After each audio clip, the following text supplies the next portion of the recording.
حضرات اس کے نعرے تکبیر میں خلوص تھا، سچائی تھی، ریا نہیں تھا، شہرت نہیں تھا۔ یہ سیاسی پارٹیوں نے اس کے اس بہادری کو سراہنے کے بجائے، اس کے ساتھ کھڑے ہونے کے بجائے، اس کے کندھے سے کندھا ملانے کے بجائے سرزمین ہندوستان میں اس کے نعرے تکبیر کو اسلامک جو مسلمان جو سیاسی پارٹیاں ہیں انہوں نے اس کو سیاسی مدعا بنا دیا اور فتنے کا سبب بنا دیا۔ ایسا فتنہ پیدا کرنے کی کوشش کی گئی اپنی سیاست کو چمکانے کے لیے، اپنے آپ اپنی شہرت کے لیے، اپنے آپ کو اونچائی پر اٹھانے کے لیے اس کو انعامات کا اعلانات کر رہے۔ انعام دینا تھا چپکے سے جا کر گھر پہ دے دیتے۔ کیا کرنا چاہتے ہو؟ کیا بتانا چاہتے ہو کہ تم مسلمان ہو؟ تمہارے قوم کا کوئی بچہ اگر نعرے تکبیر لگاتا ہے ان جعفرانی گنڈوں کے سامنے تو تم انعامات دیتے ہو۔ کیا وہ اکثریت میں ہے، اقلیت میں ہے؟ وہ انعامات نہیں دیں گے اور وہ بھی اپنے بچوں کو للکاریں گے کہ تم بھی اس طرح سے کارنامے انجام دے کر کیا ہو۔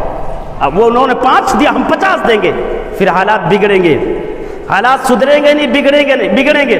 ان ظالموں نے اپنی سیاست کو چمکانے کے لیے انعامات کا اعلان کیا، ہمت افزائی کرتے، دو ٹوک اس کے ساتھ میں رہ کر کے گفتگو کرتے کہ ہم تمہارے ساتھ ہیں، تم نے حق کی لڑائی لڑی ہے۔ اور اس نے بیان بھی دیا کہ دیکھو یہ ہندو مسلم کا رنگ مت، اسے رنگ مت دو، ہندو مسلم کا رنگ مت دو، ہم نے اپنے حق کے لیے لڑائی لڑی ہے، ہم نے اپنے حق کے لیے لڑائی لڑی ہے۔ اللہ کے واسطے میرے اس تکبیر کو، میرے اس جذبے کو، میرے اس بہادری کو دھارمک شکل نہ دی جائے۔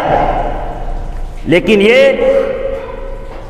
کچھ ایسے لوگ ہندوستان میں اسلام کے نام پر موجود ہیں جو اپنی سیاست کو چمکانے کے لیے، سیاسی میدان میں اپنے آپ کو کامیاب بنانے کے لیے ایسے کارنامے انجام دے رہے ہیں، ایسے گھٹیا کارنامے، ایسے انعامات کی اسلام نے کوئی قدر نہیں کی۔